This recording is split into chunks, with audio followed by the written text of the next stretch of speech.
It's time to dad. Hey guys, welcome back to another episode of Time to Dad. I'm here with Joe in his festive hat, and Jason. Jason, I feel like it's been a couple episodes, man. So welcome back. Welcome back. Yeah. Yep, here I am. Yeah. Guess who's back? We're gonna get to a check-in with you. But yeah, we'll after Jason's check-in here in a second, we'll do a little 4th of July something or other. Getting the 4th of July spirit. That'll be coming up here. Depending on when this releases. We're about a week out from the 4th of July right now. A little over a week. But yeah, man, what's going on in Jason land? Is that like Gatorland? It's like a knockoff Disney that nobody wants to go to. Like, I was thinking like Tiger King land, but okay. Tiger King. That'd dude's be shit cool. crazy. I bet he just told me Monday night to watch that. I never watched it. Oh my god. Don't watch it? No, the only reason I watched it is because it was one of those bullshit like series that my wife like watched in the background. Oh, it's good. I would look up just enough times per night to be like, what in the fuck are you watching?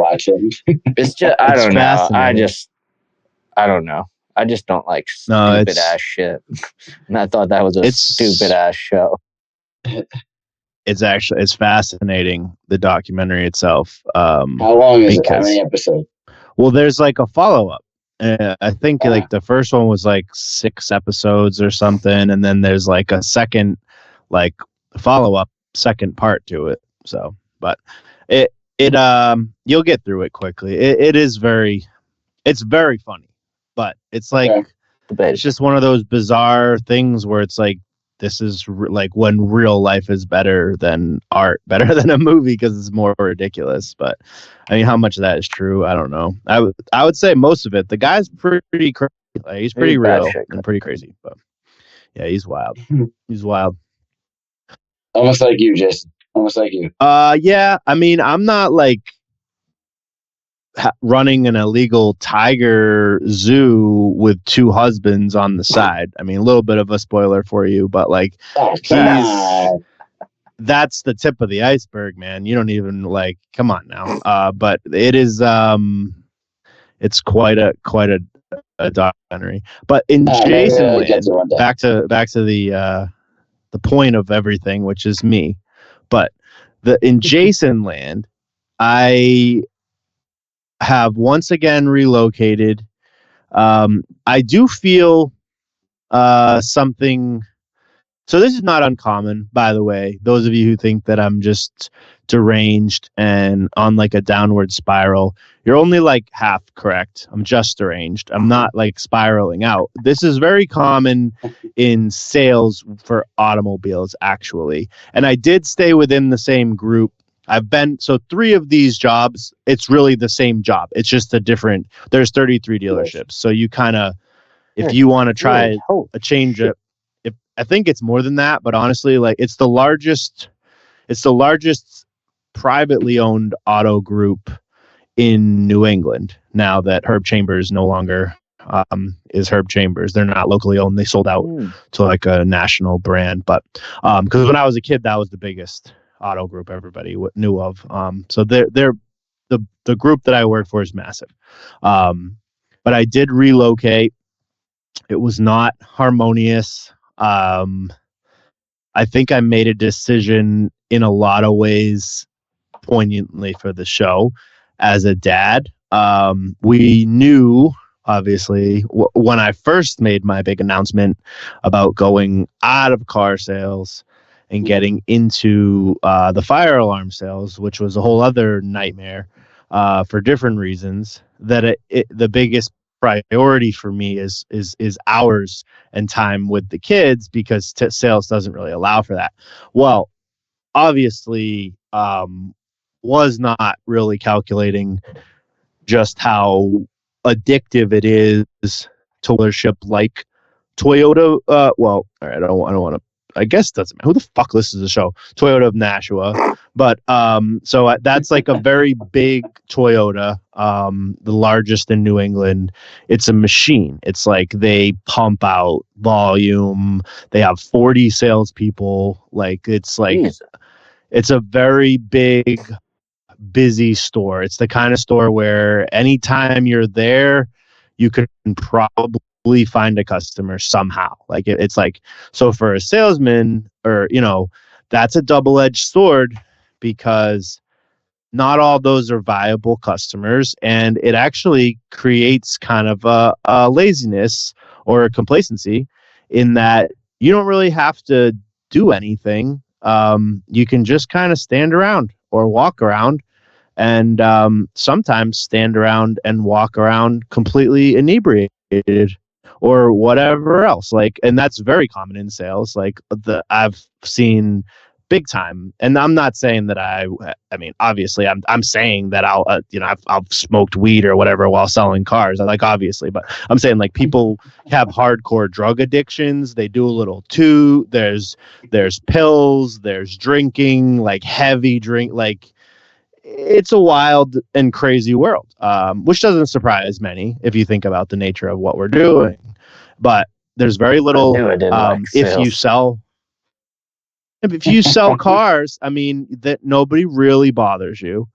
But this place, ironically, kind of bothered me, because I went in there with something of a reputation because I had been at Hyundai, and I was definitely like known for my social media stuff, for some of my promotional, like the different things that I do that other people don't do, or that like people are starting to do now, honestly, but you didn't see that when I first started doing it.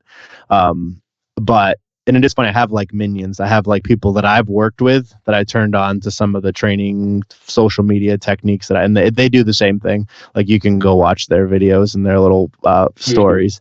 But I mean, it works. But at least for what you're doing.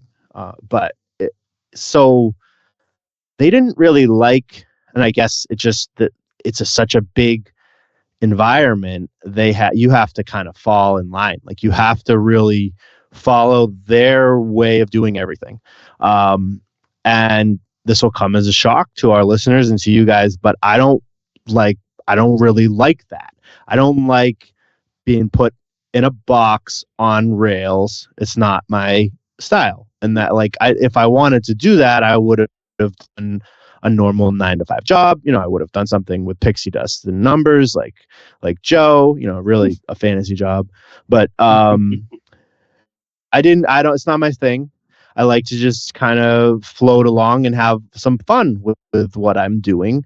And the individuality of my own self-promotion when I do this didn't really, I mean, it's not so much that it didn't impress them or whatever. I think it threatened a lot of the higher up people, because truthfully, when you're at a store of that kind of volume, you can just hustle and show up every day and sell a lot of cars and look like a hero and probably get yourself a promotion and whatever, and not actually be like a truly creative person or like so you, like, feeling threatened is always part of the job when you've got people underneath you, for whatever reason.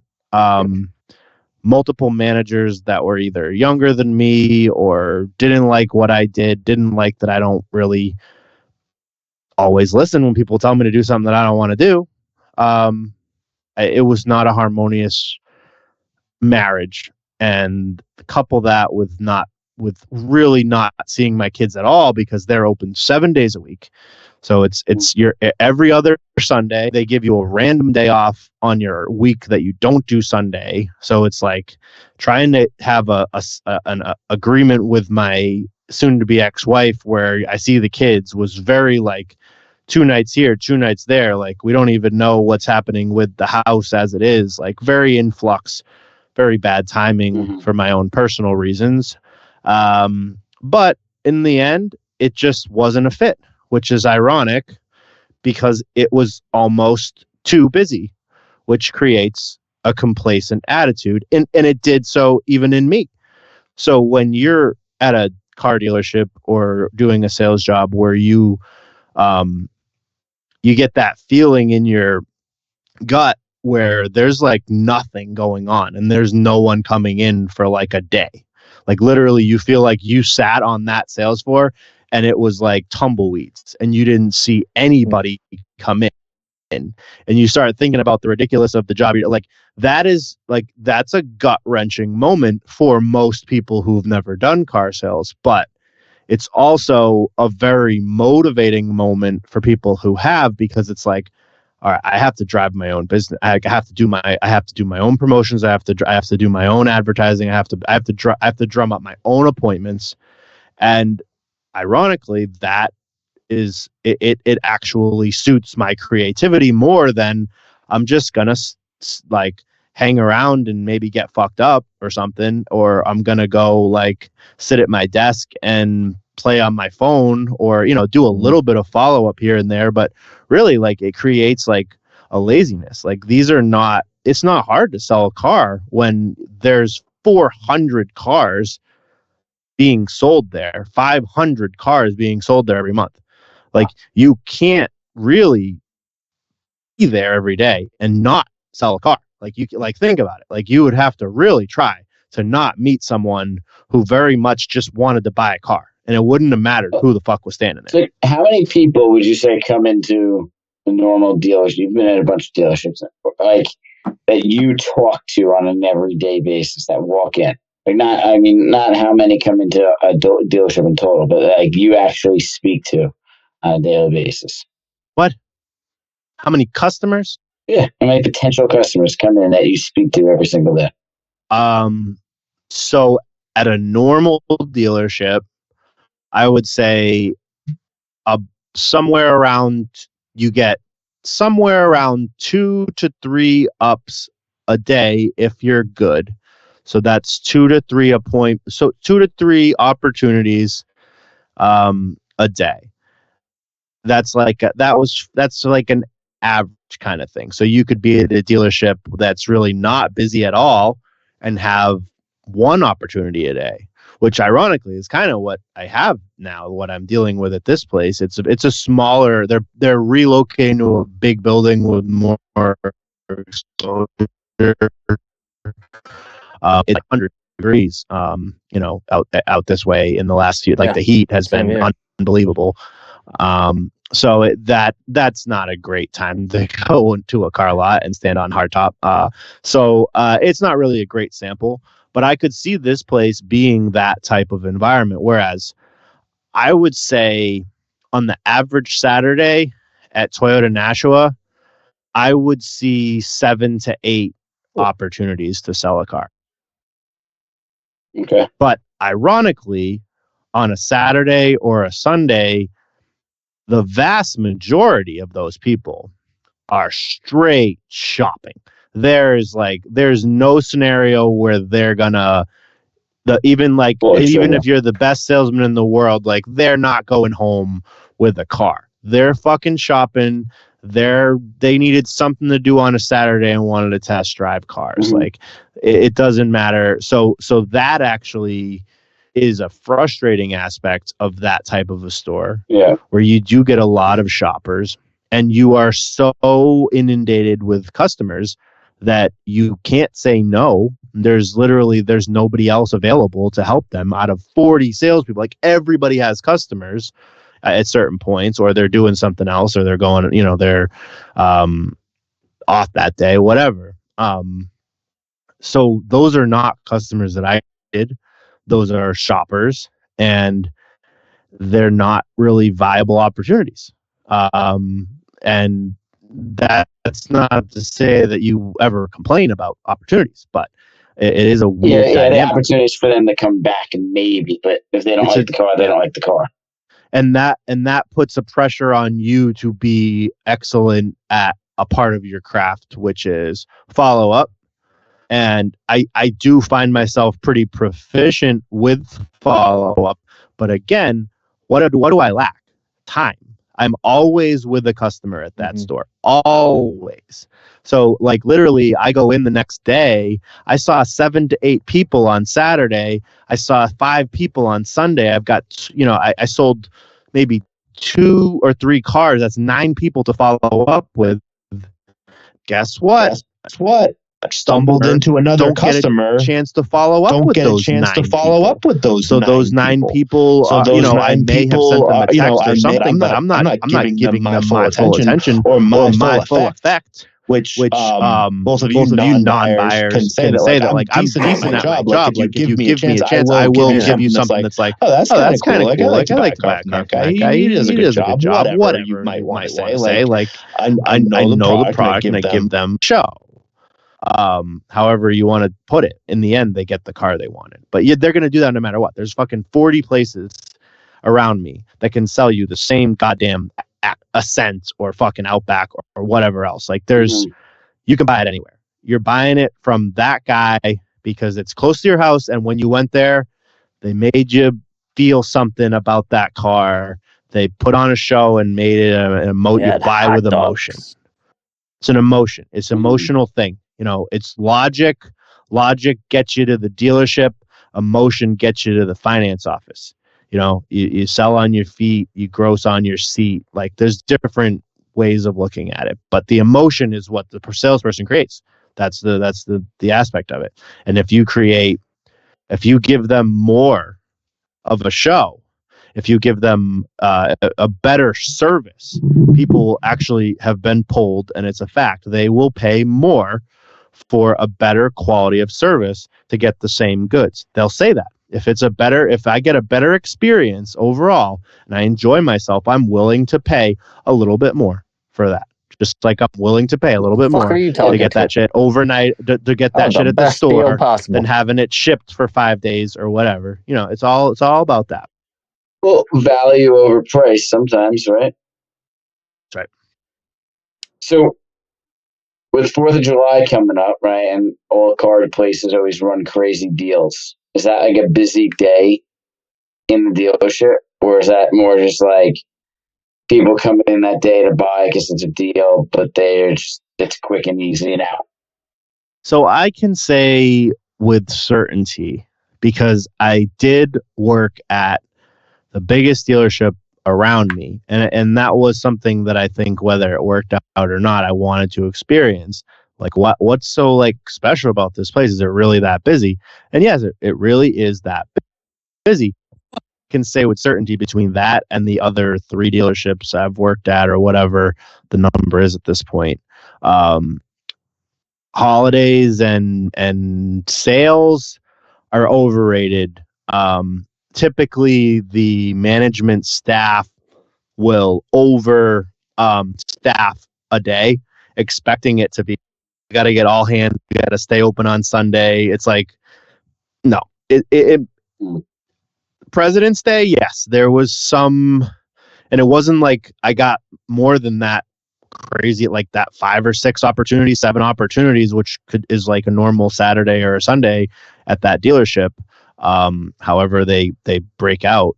But and by the way, if you're missing the point of it too, if the first or second opportunity of those 6 buys the car, that's like 5 or 6 hours. Like now they're waiting to sign because there's other people in finance. It takes forever. You bought cars, like you're there all day. That salesperson is now like attached to you, unless they're like uber skilled and they can literally juggle and have 2 or 3 customers at once. But that is a big risk and a lot of stress and a lot of work to do. So it's kind of a double-edged sword to try to do that. You want the deals to break down in a certain order. Okay, they're signing. They don't really need me to babysit them. I'm just going to have finance come take care of them. Maybe I'm spotting the car, so I got to get their car ready. But okay, so now I can start all over with a new customer, and now I am juggling. But you don't want all 3 of them at the point in the process. Like that's a nightmare.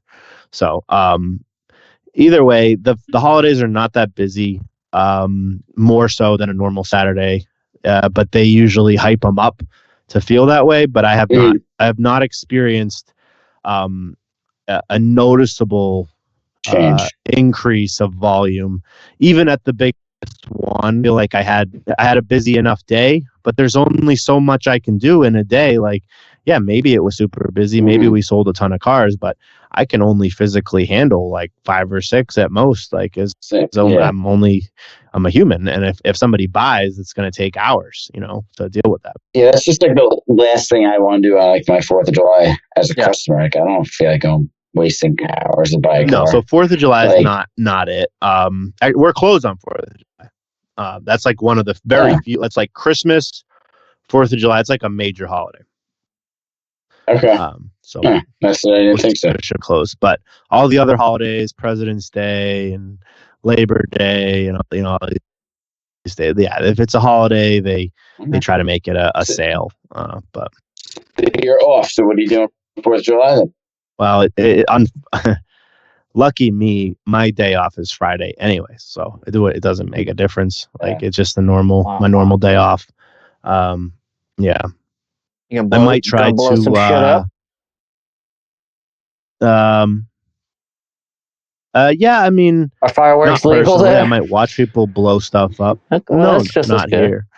Where my up north, where the dealership was, where my parents like go vacationing in New Hampshire. Yes, everything's legal up there, but Massachusetts is like it's like a puritanical version of New York. It's like there's very little there's very little risks being taken, and we have calculated budgets and stuff, and it's like, but there's plenty of money to be made in the city, I'm sure, but no, Massachusetts is not exciting like that. But New Hampshire, you go over the border, you buy the fireworks, and then you try to set them off in Massachusetts and not have your local fucking try hard Charlie Blue come rolling up on your driveway. Yeah. But yeah, you're not supposed to have fireworks in Massachusetts. Yeah, we can't have anything that leaves the ground here.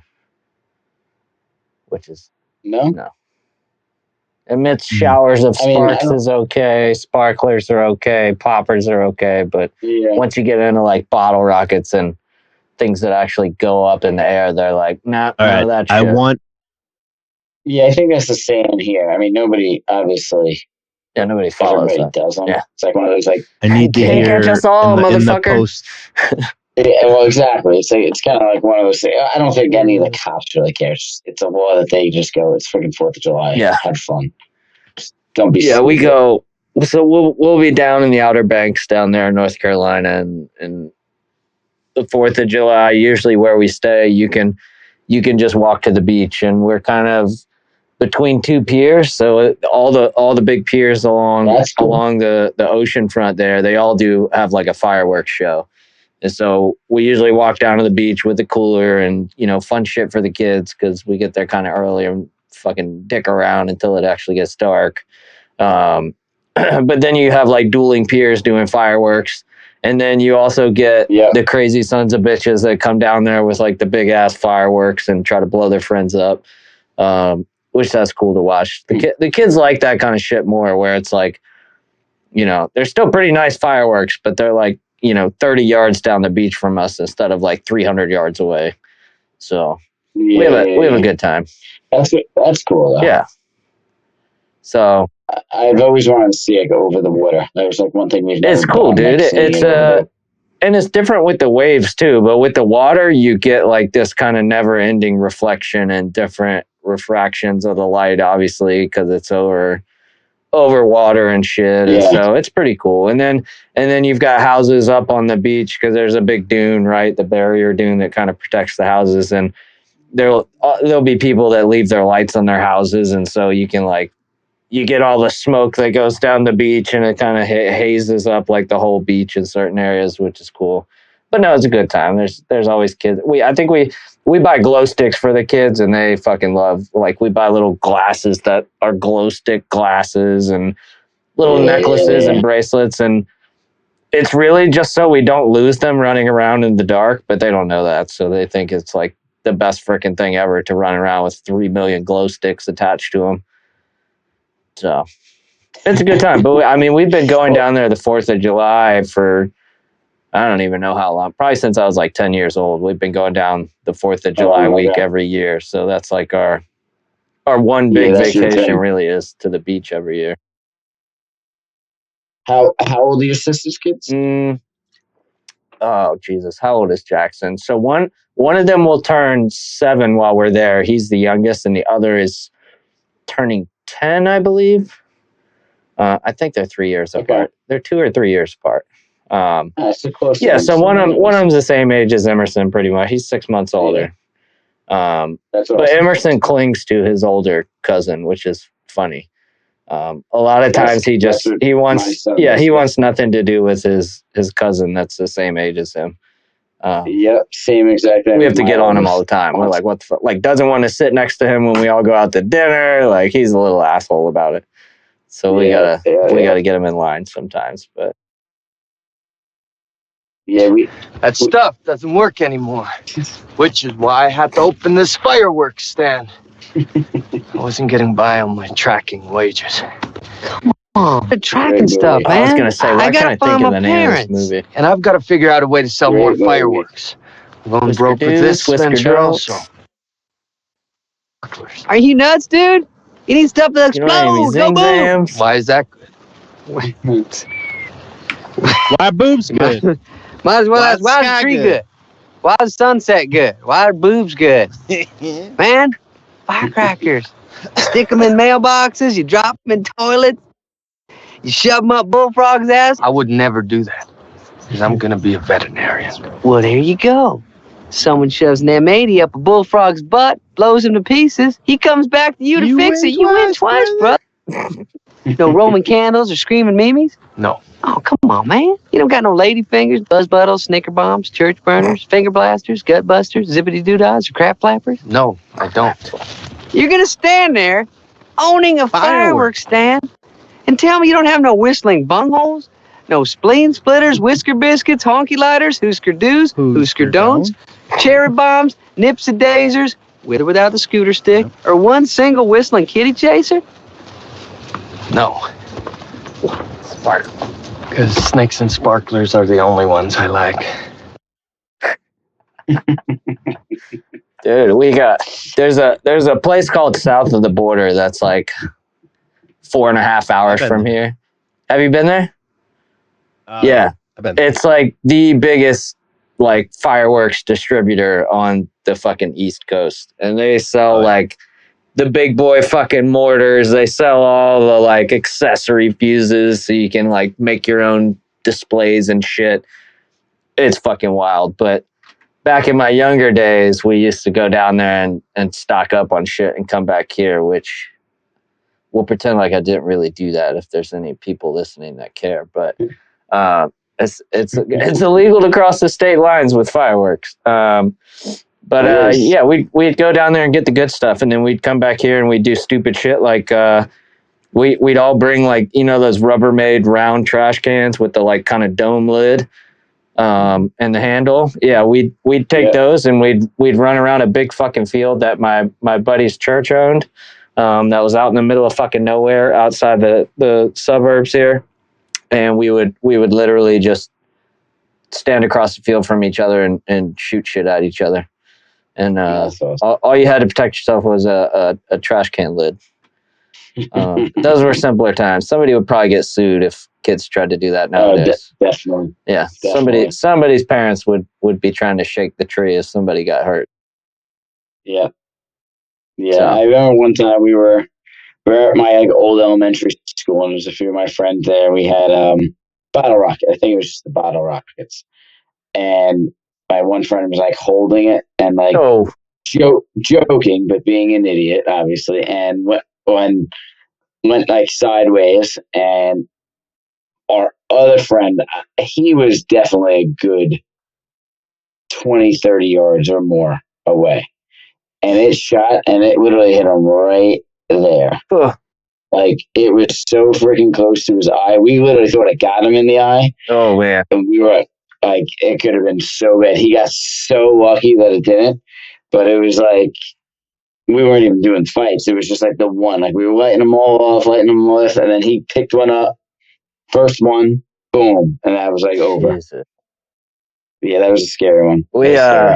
if you don't. So I do a little toot, somebody ought to do, but Don't I toot and will firework. I'll repeat, I want y'all all know this right now, because I went down there to the restaurant and at treatment center. I will not freebase cocaine. It's no longer part of my life. Nope. No freebasing cocaine. It's no longer a part of my life. So one of my buddies, I don't even think we were 21 yet. I don't know how old we were. But they lived in like these apartments, and their apartment it had like an outside patio porch, but the way the apartment complex was built, it was like his porch was partially underground. So it had probably like a 4-foot brick wall and then like a wrought iron fence around the top of that. So fucking creepy people couldn't get in. But we were over there drinking one night, and they had leftover fucking fireworks. Well, one of our drunk ass friends decided to be fucking hilarious to light a fucking mortar and just set it out there on the porch with us. And I mean, this porch it was maybe 6 feet wide and I don't know, maybe 4.5 feet deep. God. And I'm talking a mortar that like shoots like a 40-foot wide pattern of sparks when it goes off in the sky. And I remember just sitting there, and that was back when I climbed, and I was sitting on we have these pads that are like unfold, and it's so you can like climb on big boulders, and you don't need a rope if you fall on it soft, whatever. But I was sitting on that, and I remember just looking over and it didn't hit me right away what the fuck he had just done. And then I finally realized what he was doing, because he was holding a second one, and I had just enough time to go over there and throw that pad on top of that thing. But that motherfucker went off, dude. And I don't even want to think about what would have happened if none of us had realized, dude. I mean, we would have got fucked up. There was nowhere for all that energy to go. And I went inside. I'm surprised I didn't kill the kid. And I don't know how the neighbors didn't call the fucking cops on us. I mean, there's no mistaking that an explosive went off when one of those things goes off. And the places are all probably close to each other too, right? It was fucking ridiculous. Yeah, they were stacked. I don't know how we didn't get fucked up. It was just like split reaction was to like get over there and throw the pad on top of that thing. Yeah, that kid should owe you a case of beer. I don't even talk to that kid anymore. He's so fucking weird, dude. Like I've tried to talk to him he's one of the people I kind of like cut out of my life. But yeah, he was definitely not the sharpest tool in the shed when it came to my group of friends. So yeah, I can see that. Yeah, I can see that. Yeah. So don't blow your buddies up is the moral of that story. Yeah, exactly. But yeah, Virginia's a boring state. You can't have anything that leaves the ground, at least not legally. So if you don't, so I do a little toot, somebody else don't allow. Texas, you can probably shoot your own tank in the backyard on the 4th of July. Nobody gives a fuck. Florida probably doesn't give a shit. Georgia doesn't give it. Any of the southern states, they probably give no fucks about fireworks. Yeah, let's see here. Massachusetts is the only state that completely bans all consumer fireworks. You want to know how lame Massachusetts? Including sparklers and novelty. Oh my God! Let me explain to you how. What about road flares? This is the lamest state in the union. We've been called that. So, but you can't call us stupid. You could call Massachusetts a lot of things. They are not stupid, but they are too analytical for their own good. I would certainly say that. But this is the epitome of the most boring state and the lamest state. There are 50 states in our union, and as a car salesman, I'm sure you've experienced, you guys as customers in a car buyer, the concept of a temporary plate, a paper plate that they give you for 20 days, or actually in California, so it's different by state. Actually, it might be 90 days here. In California, it's 90 days. Fun fact, Steve Jobs, because he was so freaked out about being off the grid or not tracked or whatever, he was so stupid rich that he in California buy would a new car every 90 he bought days. a new car every 90 days and always had a template. He literally had a guy that it was his job to just go get Must him a be new nice. car. Yeah, exactly. So whatever. I mean, if you think about it, if he was somewhat frugal and always was buying like a $30,000 or $40,000 car, so he probably it's a lot of rich people probably spend $400,000, $300,000 on a car. So if he's just buying like normal cars every 90 days, he's actually saving money at that point. But over some rich people, Joe would disagree with that investment strategy. I mean, they're not. These are depreciating assets for sure. They're not. They are liabilities, 100%. But that makes it easier for me to sell you one, so that's okay. So you just need a Steve Jobs of Massachusetts, is what I'm hearing. That's it, dude. People are like, if you latch on to the right like company that has to buy cars for their business or whatever and become like their distributor, like you don't have to do anything as a car salesman. In some cases, you just wait for people to call you and just write up the order and just get the car clean. Like if you really like tap into the right sources with that type of, it's transportation. You're selling like they have to buy a car every month. They have to buy. Sometimes I had a boss. He said that he knew a guy who every 2 or 3 years would buy like 14 cars in one day. And he's like, so I just waited until that day and I wrote up 14 cars for one day. And then I just like took the rest of the month off. Like, It's like, what the fuck? But, yeah. So the Massachusetts, the only state of 50 that does not allow a temporary plate. So if you buy a car and you don't have a transferable plate in Massachusetts where you can transfer it from your car to the other car, or if it's out of state, you can't take that car home. You have to wait for a stamp from insurance. I have to drive to New Hampshire. And I had this problem with you guys, and I talked about this when I was selling cars, and now I'm back to selling cars in Massachusetts. But Massachusetts is so lame that they do not allow temporary plates because they need to have proof of insurance in case of an accident, just in case. It's crazy. You can't get insurance with the temporary plate? You got to have insurance before you leave the dealership down here, and we do that. In New Hampshire, you don't have to have insurance ever. Wow. And actually, in a lot of states, note to self, never drive in New Hampshire. If you bought the car with cash, or it doesn't have a lien holder, you don't have to have insurance in some cases. You don't have to have, or at least you have to have like minimal insurance, but you don't have to have collision. Colorado, I know for a fact you don't have to have. Florida, you don't have to have. We have like insured motorist insurance, which is like the cheapest of the cheap. But in Massachusetts, you have to have insurance. You don't have to have collision, but you have to have insurance, and you have to prove it. Meaning, there's a 7-day. It's a 7-day transfer plate grace period, which means they take the risk for 7 days. But there's a really good chance if they're transferring a plate, they had insurance. Selling Massachusetts here. I wouldn't sell it. I mean, sounds like you need to move, sir. If I did sell it, I would cash out because there's a lot of fucking money in this state, just like New York. But yeah, we do a lot of fucking over-the-top, safety-conscious things because we got a lot of people here. As a car salesman, are you allowed to sell car insurance too? Or is that like a conflict of interest?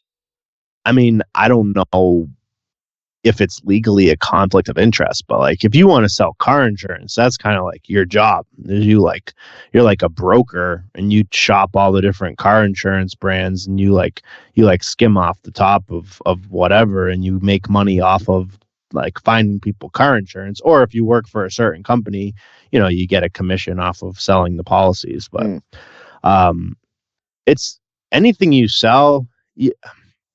I would find it very difficult for me to be proficient in both of those things at the same time and sell them, because they are very like individually complicated things. Like, yes, I'm sure. So, I mean, yes, you just gotta get licensed and referred to people if you could do that. I've never heard of it, which makes me think it's probably not. Right? I know. I don't think I've ever heard of anyone doing it either. Because nobody ever say, I've never had anyone ever say, go get car insurance. The only thing that we do, or that Massachusetts will do, like we have programs like some of the like brokers will utilize us and pay us for that referral tool. So it's like if someone says they don't have insurance, oh, well, we have this right here. You can call so-and-so and they'll get you insurance. So like we get a kickback from the broker, but it's really a brokerage at that point. It's like they're finding you insurance as opposed to being the insurance company. But that's what like these small agencies kind of are. They're like brokering, they're finding you a deal, they're fighting to keep the rates down, whatever they do. I don't fucking know. Pain in my ass. They don't fucking stamp paperwork fast enough. That's what they do. Nice. All right. Well, I'm sweating to death in my shed because it's warm. Fucking it's dude, warm. I don't even. Oh yeah, I forget you're in the shed. I feel like it's dude. I've never felt it this hot in here, but it's been. Yesterday the heat index was like 105. Today it was like 108, and most of the day tomorrow it's in the hundreds. It's been fucking hot. I was somewhat smart. My makeshift studio here is actually in the basement, but even in the basement under the stairs here, this is by far the warmest I've ever been in here. Like I'm somewhat hot or warm in this area. Although no, that's not true because I'm pretty close to the like boiler thing or whatever, the furnace. So in the wintertime, it actually probably gets hot in here and kicks some of that's why I put this thing up. But it's warm. It's warm. Even in the basement, even in the AC at work, like I was sweating. And then you got these guys fixing cars. It's easily in a fucking garage, dude. The bays are open. There's no AC out there, dude. I swear to God, I walked. I mean, you know how hot it is outside. It's like, especially with the humidity, it's well over 100. Take your breath away. Hot here today. It's people legitimately uncomfortable, and I don't mind the heat usually. Dude, people were telling me they drove their car for a half hour and it's still set 109. Quantico put out a black flag warning today. They weren't allowed to do any outdoor activities that weren't considered essential. I've never seen a military base put out a warning like that. But whatever. Hey, listen. Have fun if you're out on the water. Be safe. Have a couple drinks. Don't drink and drive. Don't blow your kids up. Don't let your kids blow other kids up, and don't blow your limbs off. Just be safe. Have a happy 4th of July. I hope you guys find some time to spend some time with your families and have a good time safely. Yes, thanks for hanging out with us on Time to Dad. And we may have to take a week off because I have vacation, and I feel like that's allowed. But thank you guys for hanging out with us, and we'll catch you on the next episode. See ya. See you guys.